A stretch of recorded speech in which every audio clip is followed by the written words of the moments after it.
سلام دوستای گلم، به کانال آوای زندگی خوش آمدین. وقتی بابام دوباره ازدواج کرد حس خاصی داشتم. راستش نمیدونم بگم حس خوبی داشتم یا حس بدی، ولی خب یه جورایی باهاش غریبی میکردم. مامانم چند سال پیش فوت شده بود و زندگی من و بابام خیلی ساده و آروم پیش میرفت. ولی حالا با ورود یه زن جدید و جوان تو خونه همه چی تغییر کرده بود. اسمش یلدا بود و یه پسرم داشت به اسم امین. روز اولی که اونا به خونمون اومدن فهمیدم که دیگه زندگی من و بابا تغییر میکنه و هیچی مثل قبل نمیمونه. امین 2 سالی ازم بزرگتر بود. یه پسر خوشتیپ و زیبا، ولی نگاهی سرد و بیروح داشت. امین دائم با نگاهاش که خیلی هم سرد بود منو زیر نظر داشت و نگاهاش همیشه آزارم میداد. زیاد با هم حرف نمیزد و بیشتر تو اتاق خودش بود. اون اوایل سعی میکردم چون اونا به خونه ما اومدن و یه جورایی مهمونمون شدن تا زمانی که دلشون با همون یکی بشه بهش محبت کنم و نزدیک بشم. به هر حال هر طوری بود ما توی یه خونه داشتیم زندگی میکردیم و باید با هم کنار میومدیم. اما امین اصلا از من خوشش نمی اومد و به من حس بدی داشت. طوری هم با هم رفتار میکرد که رفتارش اذیتم میکرد. تا اینکه یه روز که از مدرسه برگشتم امین روی کاناپه دراز کشیده بود و تلویزیون نگاه میکرد. یه لحظه مکث کردم. وقتی دیدم به هم بی توجهه چیزی نگفتم. رفتم تو آشپزخونه تا یه چیزی بخورم. ولی وقتی که از آشپزخونه اومدم بیرون دیدم داره با دقت نگاه میکنه. اون روز برای اولین بار حس کردم یه جور توجهی تو نگاهشه که میخواد ازم دریغ کنه. پرسید تو چقدر ساکت و مظلومی؟ همیشه اینجوری؟ جا خوردم. انتظار نداشتم. سر حرف و اینطوری دلش میخواست با من باز کنه. شونه هامو بالا انداختم و بهش گفتم والا راستش تو خودت هم آخه با هم حرف نمیزنی. لبخنده کم رنگی زد. اولین بار بود که میدیدم لبخند میزنه. اون روز برای اولین بار بود که با هم حرف میزد و میخواست صمیمیت برقرار کنه. از اون روز همه چیز داشت تغییر میکرد. از اون روز یه جورایی یخ بین من و امین باز شده بود. وقتی که تو خونه از کنار هم رد می شدیم هر طوری بود یه ارتباط کوتاهی می گرفت و در اندازه چند کلمه با هم حرف می زد.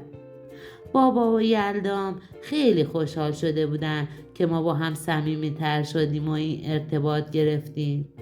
اونا فکر می کردن که ما داریم مثل یه خواهر و برادر واقعی به هم حس پیدا می کنیم. ولی من نمیدونستم این حس چی بود، چون واقعا حسی رو که از امین میگرفتم در حد یه حس خواهر و برادر نبود.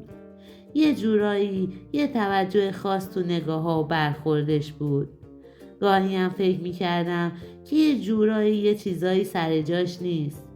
تا اینکه یه شب که بابا و یلدا بیرون رفته بودن من تو آشپزخونه بودم. امین اومد و به کابینت تکیه داد و بعد از چند ثانیه گفت شیدا. من با تعجب برگشتم و نگاش کردم، چون اولین باری بود که اسممو صدا میکرد. گفتم بله، ولی چیزی نگفت. چند ثانیه گذشت، باز هیچی نگفت. گفتم چیزی شده؟ گفت نه هیچی، بی خیال.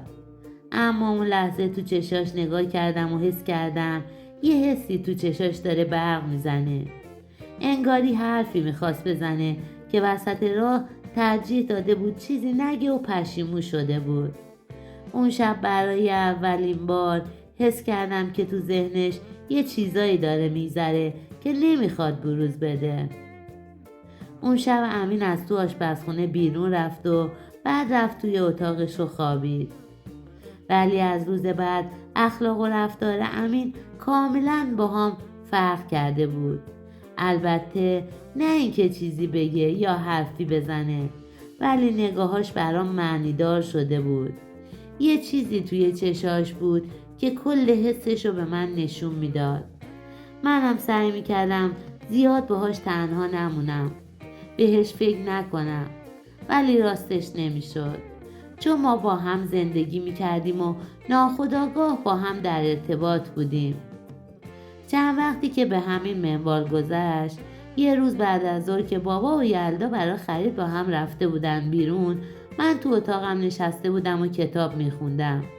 صدای در زدن امین باعث شد از جا بپرم. در رو باز کرد و گفت مزاحمت نیستم؟ کتابمو بستم و گفتم نه بیا تو. امین اومد و لبخندی زد و لب تختم نشست. چند لحظه ای مکث کرد. دستاشو تو هم قفل کرده بود. یه دفعه گفت شیدا تو واقعا از من بدت میاد؟ از سوالش جا خوردم. اخم کردم و گفتم وا مگه چی شده؟ چرا همچین فکری میکنی؟ سرشو پایین انداخت و گفت آخه راستش همش سعی داری که با هم فاصله بگیری. انگار نمیخوای قبول کنی که منم بخشی از خانوادتون شدم.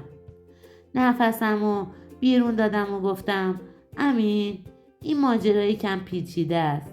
من یهو بدون هیچ مقدمه و آمادگی یه برادر ناتنی پیدا کردم. این طبیعیه که زمان ببره. نه؟ اینطور فکر نمی کنی؟ نگام کرد و یه جمله گفت که نفس تو دلم حبس شد. گفت شاید مشکل ما اینه که هیچ وقت مثل یه خواهر و برادر نبودیم. حرفش باعث شد یه لحظه دلم بلرزه. نمیدونستم تو اون لحظه چی باید بگم. برای بار اول اون لحظه فهمیدم که این فقط یه سوء تفاهم نیست، یه چیز دیگه است. این وسط جفت ما سعی داریم که نادیدش بگیریم. بعد از اون حرف امین هیچ کدوممون دیگه حرفی نزدیم. نمیدونستم چی باید بگم. قلبم تندتر از همیشه میزد. مغزم انگاری قفل کرده بود و کار نمیکرد. اون جمله که گفت 1000 تا معنی داشت، ولی من سعی میکردم که هیچ کدومش رو درک نکنم. بلند شدم و رفتم لب پنجره. سعی کردم خیلی عادی رفتار کنم. گفتم امین این حرفت یعنی چی؟ معلومه که ما با هم خواهر و برادریم. با صدای آروم و لرزون گفت شیدا واقعا تو اینطور فکر میکنی؟ برگشتم و نگاش کردم. خیلی جدی نگام میکرد. انگار منتظر جواب بود، ولی من خودمم هیچ جوابی نداشتم که بهش بدم. همیشه فکر میکردم فقط منم که این حسای عجیبو دارم، ولی حالا متوجه شده بودم که امینم گرفتار این افکار شده. نفس عمیقی کشیدم و گفتم امین تو زیادی حساس شدی. من فقط یکم زمان لازم دارم تا به شرایط جدید عادت کنم. لبخند تلخی زد و گفت باشه، اما فقط بدون که من همیشه هواتو دارم. بعدم بلند شد و از اتاقم رفت بیرون. بعد از رفتنش تا چند روزی به حرفاش فکر میکردم. یعنی واقعا این حس خواهر و برادرانه بود یا فقط یه حس زود گذر؟ تصمیم گرفتم احساساتم رو کنترل کنم. نمیخواستم همه چیز خراب بشه. نمیخواستم این مسیری رو که داریم میریم و آخرش نامعلومه یه جورایی طول پیدا کنه. از روز بعد نمیتونستم حسم رو کنترل کنم. نمیخواستم چیزی تغییر کنه. امینم سعی داشت که همه چیز رو عادی جلوه بده، ولی خب من میفهمیدم که چی تو دلشه. یه شب که تو حیاط خونه نشسته بودم و به آسمون نگاه میکردم، امینم اومد پیشم و یه فنجون چای دستم داد. گفت چرا انقدر این روزها ازم فاصله میگیری؟ سعی کردم چیزی نگم. شروع کردم به خوردن جرعه چاییم. نمیدونم چرا همه چیز عجیب شده بود. فقط تو چشاش نگاه میکردم و گفتم برا هر دومون بهتره. اینطوری بهتره که از هم دیگه دور بشیم و فاصله بگیریم. ولی امین لبخند تلخی زد و گفت واقعا این حرفو میزنی؟ من دیگه هیچ حرفی نزدم، چون واقعا دلم نمیخواست حتی برای چند لحظه هم که شده از امین دور بشم. سعی کردم با حرکات سرم بهش جواب بدم. سرمو به علامت تایید پایین انداختم. اونم گفت باشه شیدا، اگه تو اینطوری میخوای عیبی نداره. ولی تو چشاش ناراحتی عمیقی دیدم. حلقه اش توی چشاش حلقه زده بود. واقعا دلم نمی اومد اذیتش کنم، ولی از طرفی هم فکر میکردم گاهی وقتا فاصله گرفتن کار درست تریه. از یه طرف میدونستم دارم تصمیم درستی میگیرم، از یه طرفم قلبم چیز دیگه ای میگفت. امین برادر ناتنی من بود، ولی خب چون با هم و در کنار هم زندگی میکردیم این حس و صمیمیت به وجود اومده بود. هرچی که بود نباید از این جلوتر میرفت. روز بعد امین اومد و در گوشم گفت تو نمیتونی منو نادیده بگیری شیدا. با تعجب نگاش کردم و چیزی نگفتم. دوباره ادامه داد تو چطور میتونی بی خیال من بشی و منو نادیده بگیری؟ پا روی دلت چطوری میخوای بذاری؟ آروم و زیر لب گفتم امین این بهترین کاره. لبخندی زد و گفت چی؟ بهترین کار؟ بهترین کار برای کی؟ برای من یا تو؟ یا برای بقیه؟ حرفی نداشتم بزنم چون حرفاش درست بود. چون به خاطر حرف و نظر بقیه داشتم این تصمیم رو میگرفتم. گفتم آدمش فرقی نداره که به خاطر کی، مهم اینه که تصمیم درسته. نگاشو ازم دزدید و گفت نه، درسته که چون تو میخوای درست باشه منم مجبورم قبول کنم و بگم درسته. اعصابم خورد شده بود، نمیخواستم بازم ادامه بدم. از جام بلند شدم و گفتم ببین نظر من اینه که باید از هم فاصله بگیریم. حرفمو زدم و دیگه منتظر جوابش نموندم. رفتم تو خونه و در و پشت سرم بستم. اما میدونستم تصمیمم برخلاف میل و قلبمه. امین که حرف دل و قلب منو فهمیده بود اومد و وقتی که دید تو اتاق نشستم بغلم کرد و پیشونیمو بوسید. بعدم گفت من به هیچ کس و هیچ حرفی کار ندارم، فقط خوب میدونم به خاطر با تو بودن حاضرم جونمم بدم. الانم میرم و همه چی رو به پدر و مادرمون میگم. بعدم هرچی نظر اونا باشه بازم برام مهم نیست و فقط داشتن و بودن با تو برام مهمه.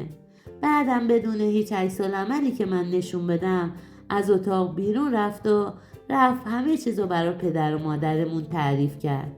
بعد از چند دقیقه برخلاف فکر من که همیشه فکر میکردم اونا از رابطه ما ناراضی باشن، دیدم هر ستایی اومدن تو اتاقم. بعدم امین گفت همه چی رو براشون تعریف کردم. اونام گفتن که قبل از اینکه شما اعلام کنید مدت هاست که ما متوجه این علاقه شما شدیم و میدونستیم که همین روزا این حرفا رو میشنویم. خلاصه اون شب هم پدر و مادرمون هم من و امین خیلی خوشحال شده بودیم. تصمیم گرفتیم از روز بعد من و امین طبقه بالای خونه پدر و مادرم زندگی کنیم. الان 3 سالی از اون زمان میگذره. من باردار هستم. 2 ماه دیگه دخترم به دنیا میاد.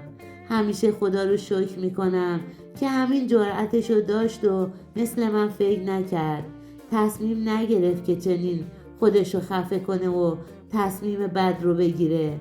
تصمیمشو ابراز کرد، وگرنه الان معلوم نبود که سرنوشت هر کدوم ما چی میشد و این عشق هیچ وقت جاودانه نمیشد و در دل و قلب و هر دوی ما شکست میخورد.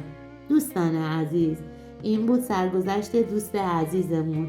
اگر به چنین سرگذشت‌هایی از دوستان علاقه‌مند هستین و برای حمایت از ما لطفاً کانال رو لایک و سابسکرایب کنید و زنگوله کنارش رو فعال کنید تا هر وقت چنین سرگذشت‌هایی از دوستان به دستم رسید و در کانال قرار دادم به شما اطلاع داده شود. ممنون از اینکه امروز هم تا پایان این سرگذشت در کنار ما بودین. شما رو به خداوند می سپارم.